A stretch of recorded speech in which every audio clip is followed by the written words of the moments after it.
Donald Trump and Masoud Pezeshkian have signed a historic agreement, but the choice of the Palace of Versailles as the venue has sparked questions about the deeper symbolism behind the location. From the era of French kings to the age of modern presidents and global diplomacy, the Palace of Versailles has once again become the stage where world leaders attempt to shape history.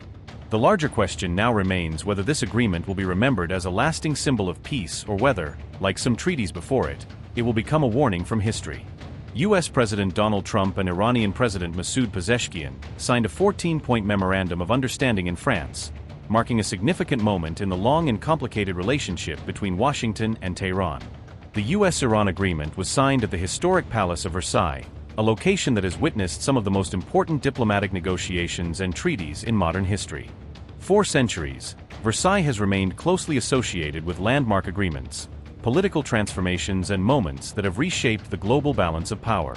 The palace served as the political center of France from the reign of King Louis XIV until the outbreak of the French Revolution in 1789. Over the course of its history, Versailles has hosted major agreements between rival powers, often becoming the backdrop for decisions that altered the course of international relations. Many of the diplomatic settlements reached at Versailles have gone on to mark turning points in world history, making its selection for the U.S.-Iran deal highly symbolic.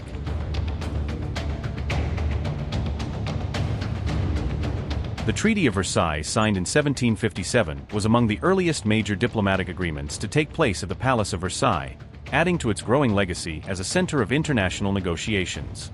During the 7 Years' War, France and Austria forged a historic military alliance at Versailles, marking a dramatic shift in European alliances after centuries of rivalry between the two powers. The 1757 agreement brought France and Austria together against Prussia and its ally Great Britain, fundamentally changing the political landscape of Europe before a major continental conflict. Under the terms of the treaty, France committed military assistance to Austria, with both nations coordinating their efforts against the rising power of Prussia. The agreement became a key part of the broader diplomatic revolution, a geopolitical realignment that transformed Europe's balance of power and reshaped the alliances leading into the 7 Years' War.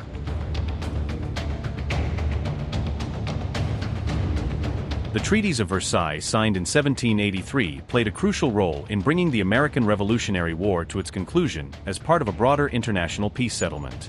Great Britain, France and Spain signed a series of agreements at Versailles that helped settle the wider conflict between Europe's major powers. The treaties came after Britain formally recognized the independence of the United States through the Treaty of Paris, marking the birth of a new nation.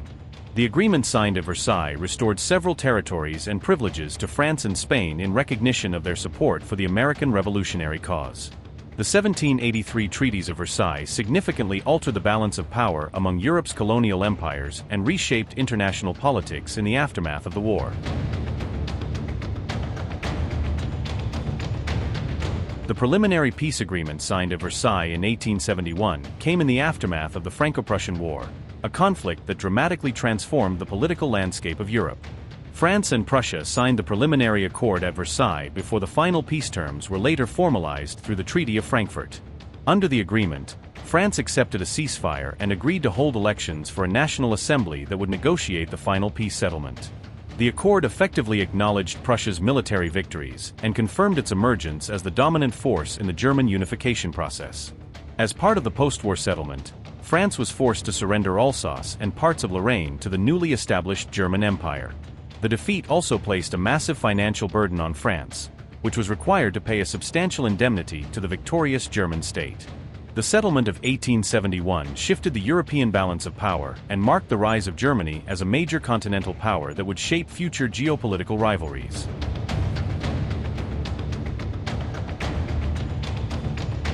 The Treaty of Versailles, signed in 1919, remains the most famous and consequential agreement ever concluded at the Palace of Versailles, leaving a lasting mark on modern world history.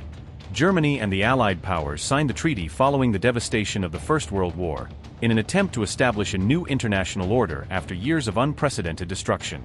The agreement was signed exactly 5 years after the assassination of Archduke Franz Ferdinand, the event widely regarded as the spark that ignited the First World War.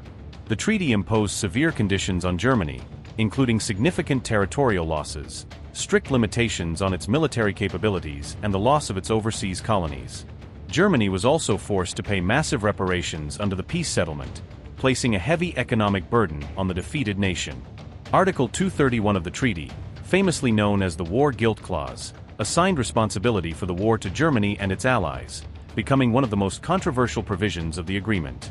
The Treaty of Versailles also established the League of Nations, the first major international organization created with the goal of preventing future global conflicts. However, many historians argue that the harsh and punitive nature of the treaty fueled deep resentment within Germany in the years following the war. The humiliation and economic hardship experienced by Germany after Versailles created conditions that contributed to the rise of Adolf Hitler and the Nazi movement. The failure of the Versailles system is often seen as one of the factors that paved the way for the outbreak of the Second World War nearly 2 decades later.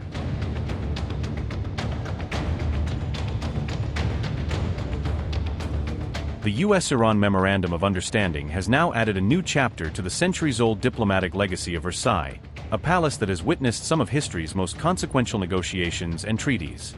By hosting the agreement between Washington and Tehran, Versailles has once again become the stage for an attempt to reshape relations between longtime adversaries and influence the future direction of global diplomacy. However, despite the historic symbolism surrounding the signing, the ultimate success of the US-Iran agreement remains uncertain, as its implementation and future negotiations will determine whether it becomes a lasting peace accord or another complicated chapter in diplomatic history. The release of the US-Iran memorandum has triggered a fierce battle over who emerged victorious from the negotiations. While Washington portrays the agreement as a framework tied to Iranian compliance, Tehran is presenting it as a major diplomatic win. Iran's parliament speaker Mohammad Bagher Ghalibaf says the deal reflects what he calls a failure of US pressure on Iran. Ghalibaf argues that history will judge the agreement as evidence that Washington failed to impose its demands on Tehran. Iran's parliament speaker also claims the memorandum includes provisions for roughly $300 billion in future investment for Iran. Mohammad Bagher Ghalibaf said, and I quote, "The other side is not willing to accept that it was the aggressor, because in that case it would have to pay all damages." Instead of paying compensation, the text emphasizes concepts such as reconstruction and economic development. Within this framework, $300 billion in investment has been envisaged, part of which would be allocated to reconstruction and compensation for damages, unquote. The claim fueled speculation that Tehran had secured major economic benefits in exchange for joining the agreement. However, US officials quickly pushed back against that interpretation, insisting the deal's benefits remain tied to strict conditions and compliance requirements.